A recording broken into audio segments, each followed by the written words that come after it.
You've seen them, maybe at a hotel lobby, maybe at a restaurant, maybe at a funeral, and yes, that matters. We'll get to that. There's a person in the room who doesn't announce themselves. No logo on their chest. No flashy watch catching the light. Their shoes are old, genuinely old, but somehow perfect. They speak quietly, and yet everyone leans in to listen. You couldn't explain it in that moment, but something told you, this person has money. Real money. Old money. And here's the thing. If you were trying to figure out what gave it away, you were probably looking in all the wrong places. Today, we're going to fix that. Welcome back. Today's video is one I've been researching for a long time because the subject itself resists being rushed. We're talking about old money, not the Instagram aesthetic, not the Pinterest mood board, not the Ralph Lauren ad, the actual behavioral, cultural, and psychological fingerprints of families who have held generational wealth for a century or more. I'm going to take you through the signs that almost nobody notices. Not the obvious stuff, not they wear navy blazers, or they summer as a verb. The deep stuff, the quiet stuff, the stuff that takes years of proximity to understand. Let's get into it. The relationship with things. The first and perhaps most misunderstood dimension of old money is its relationship with objects, with physical things. New wealth, or what sociologists call nouveau riche, tends to treat objects as signals. You buy the Rolex so people know you can buy the Rolex. You buy the designer bag so the logo does the social work for you. The object's value is largely external. It communicates status to the outside world. Old money operates from an entirely different philosophy, and it traces back to something cultural psychologists call inconspicuous consumption. This term was popularized in research by economists studying elite class signaling, and it describes the tendency of the truly wealthy to deliberately avoid flashy display. But why? Here's the key insight. When your family has been wealthy for 3, 4, 5 generations, you have nothing to prove. The anxiety that drives conspicuous consumption, the fear of not being seen, not being respected, not being believed, simply doesn't exist. Security, when it is truly deep and old, is silent. So, what does that look like practically? They keep things forever. Walk into a genuinely old money home, not a decorator's showroom, but a real one, and you'll notice that things are old. Not antique store old, deliberately curated old, just worn old. A sofa that belonged to a grandmother, a dining table with a watermark from 1987 that no one felt the need to refinish. A car that's a decade past its prime, but maintained impeccably. These aren't signs of poverty. They're signs of people who never felt the pressure to upgrade for the sake of appearances. They're deeply suspicious of trends. Old money families often have an almost allergic reaction to whatever is fashionable right now. Not out of snobbery, though that exists too, but out of a deeply held belief that quality endures, and trends are for people who are still figuring out who they are. They buy once and buy the best. There's an old phrase that circulates in certain European aristocratic circles. We are too poor to buy cheap things. This sounds paradoxical until you understand it. Cheap things break. You replace them. Over a lifetime, you spend more. Old money buys the one pair of shoes that lasts 20 years. They buy the coat that outlives a decade of fashion cycles. Quantity is a new money concept. Old money thinks in terms of permanence. And here's one specific object that tells the story better than almost anything else. The watch.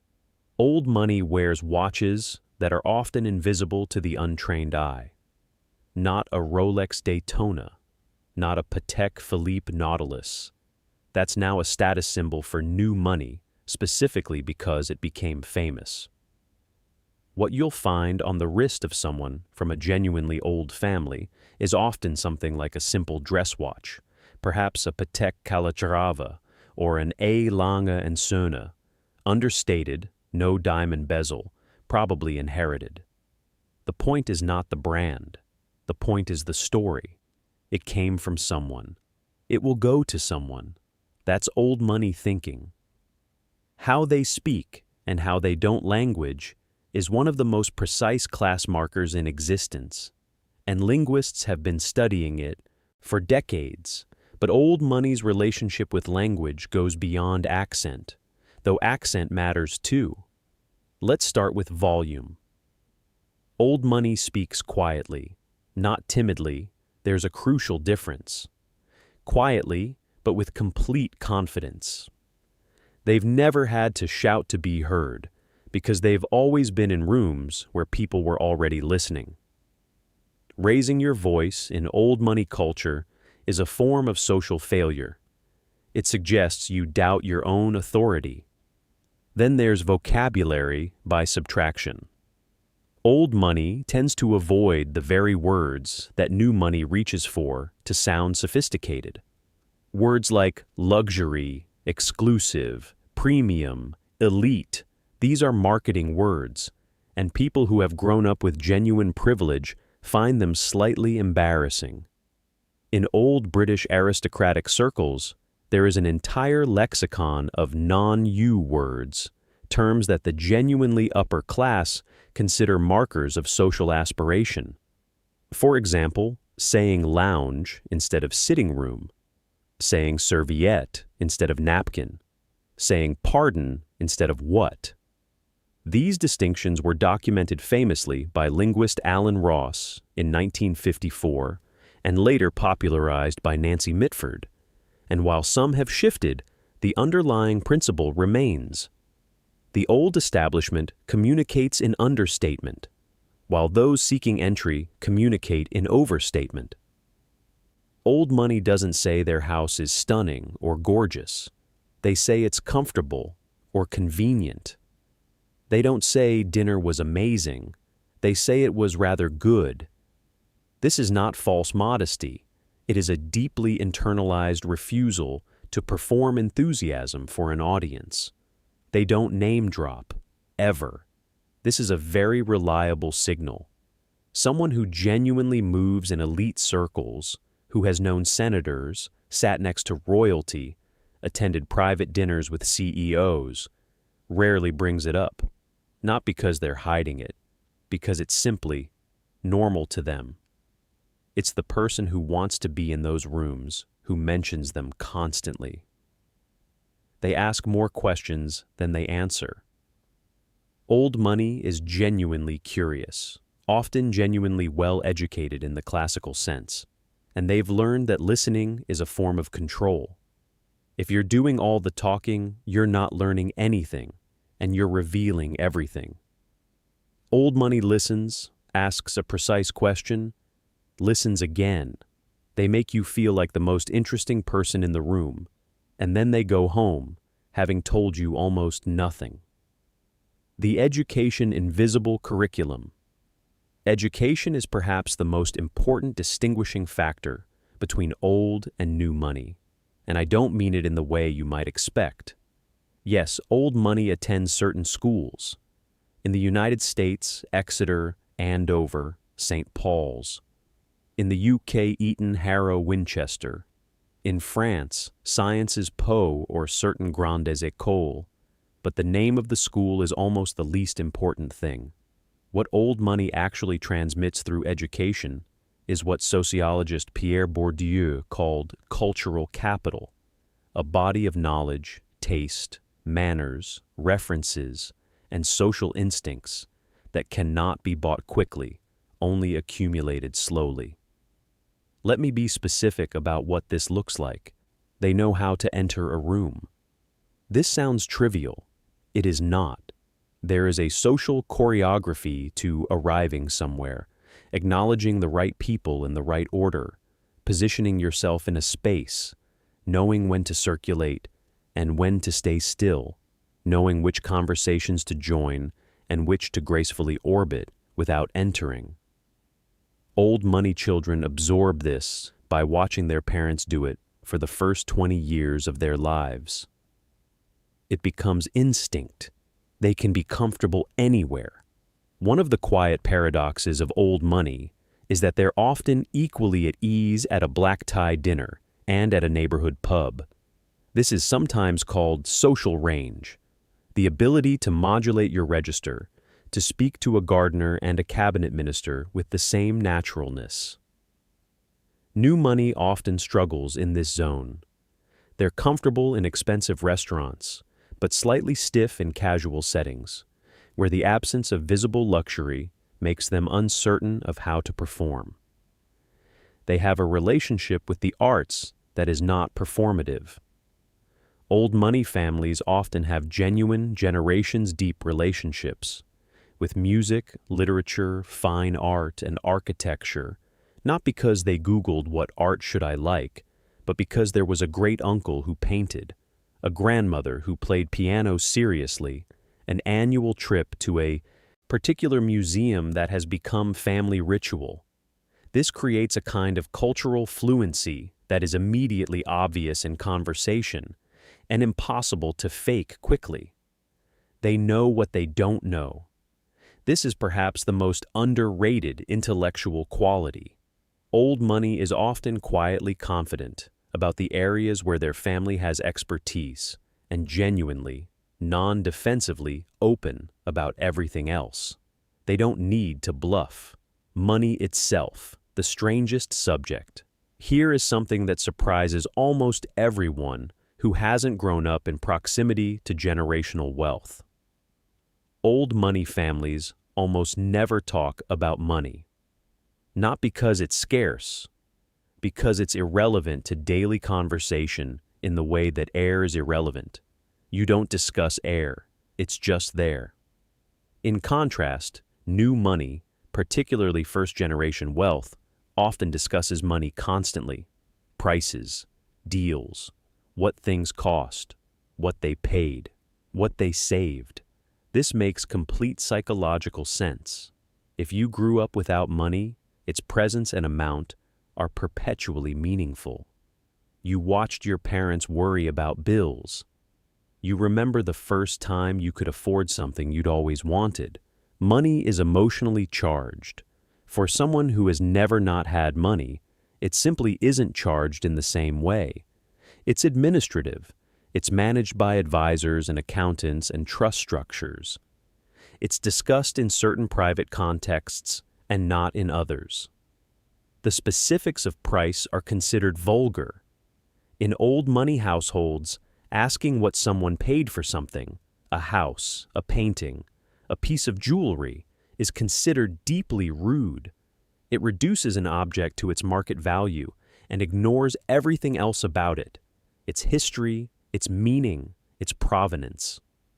Old money communicates value through story, not price tags. Their philanthropy is quiet. New money philanthropy tends to be visible. Buildings with names on them, galas with press coverage, foundations with social media accounts. Old money philanthropy, at its most genuine, tends to be anonymous or nearly so. Trusts established without fanfare. Long-running relationships with institutions that don't require public recognition. The need for recognition is, again, a signal that one has not yet fully arrived. They think in generations, not years. This is perhaps the deepest and most structural difference. A new money mindset often thinks in quarters, or years, or perhaps decades. Old money thinks in generations. Decisions are made not just for today or for retirement, but for grandchildren not yet born. Forests are planted, estates are maintained. Trusts are structured for 100 years. This temporal orientation shapes everything: how they invest, how they consume, how they build. The social codes, invisible but absolute. Every social class has codes, but old money's codes are particularly invisible to outsiders because they were never meant to be explained. They were meant to be absorbed. Here are some of the ones that fly under the radar. The thank you note, handwritten, on personal stationery, sent within 48 hours of a dinner, a gift, a kindness. This practice is so consistent across genuinely old money families, across cultures that it borders on universal. It signals we were raised to acknowledge others. We have the time and care to put pen to paper. We don't communicate exclusively through glowing rectangles. The art of the quiet introduction. Old money introduces people with genuine information and warmth, not with titles or credentials first, but with a human detail. This is James. His family has had that wonderful farm in Vermont for years. Not this is James, he runs a hedge fund. Status is assumed, not announced. Relationships with service staff. This is one of the most reliable tells. Old money treats waiters, doormen, housekeepers, drivers with a particular kind of genuine warmth and courtesy. And they remember their names. Not as a performance, because they've grown up with people who worked in their homes and were part of the fabric of their lives. They understand service not as subservience, but as a dignified profession. They don't arrive first, and they don't arrive late.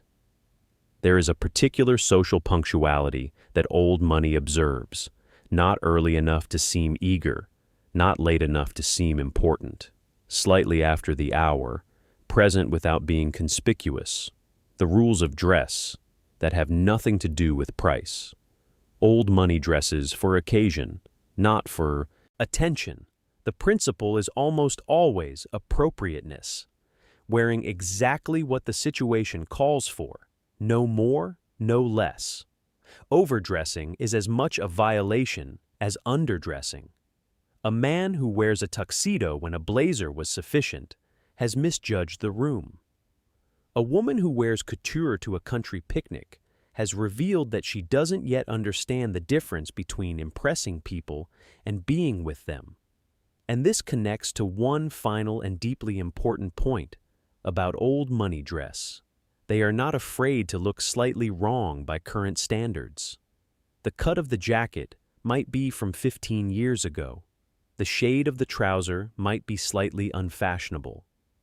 They do not care, because their identity was never constructed by what is currently fashionable.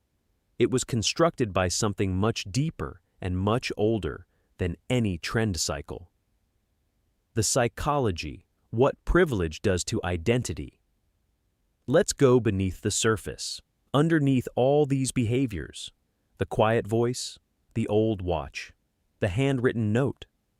What is actually going on psychologically? The answer is identity security. Research in social psychology consistently shows that the need to signal status through objects and performance is highest in people who feel uncertain about their position. This is not a moral failing, it's a deeply human response to social anxiety. When you're not sure whether you belong, you reach for symbols that say you do.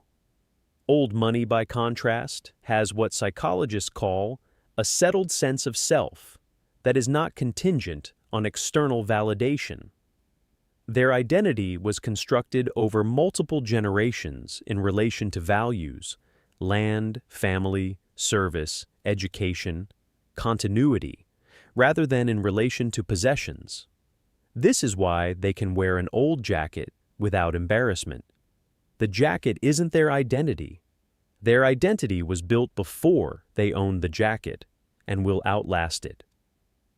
This also explains why old money families can produce people who live relatively simply by choice, who work in the arts, or in public service, or in academia, without this being seen within the family as a failure. Because the family status doesn't depend on any individual member's income, It's structural. It's collective. It's historical. There is, of course, a shadow side to this. Old money's psychological security can slide into insularity, rigidity, and a blindness to the advantages that produced it. The confidence that is so attractive can become an inability to hear criticism. The values over trends orientation can become conservatism of the worst kind. These are real pathologies, and they deserve acknowledgement. But the core psychological architecture, security that comes from within rather than from without, is something that transcends class. It is ultimately what almost everyone is searching for when they reach for the status symbol. The symbol is a shortcut to a feeling. And the feeling itself, the feeling is what old money was handed at birth. The real lesson. So here's where I want to land, because I don't want this video to be just a catalog of class signals. The reason people are fascinated by old money, and I think the reason you're watching this, isn't really about money. It's about something that money, at its oldest and most settled, produces. A kind of ease, a freedom from performance, a comfort in one's own skin that doesn't require an audience.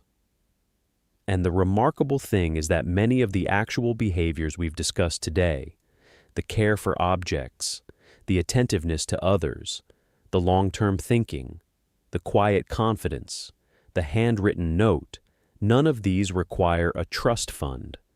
They require intention.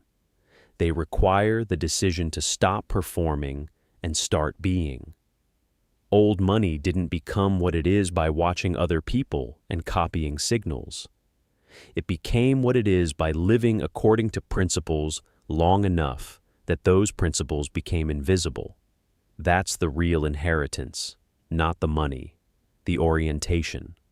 The quiet ones in the room, they're not quiet because they have nothing to say. They're quiet because they have nothing to prove. And that, more than any watch, any school, any estate, is the real sign. If you found this video genuinely useful, share it with someone you think would appreciate it. Not to show off what you know, but because it matters to you. That's kind of the whole point, isn't it? I'll see you in the next one.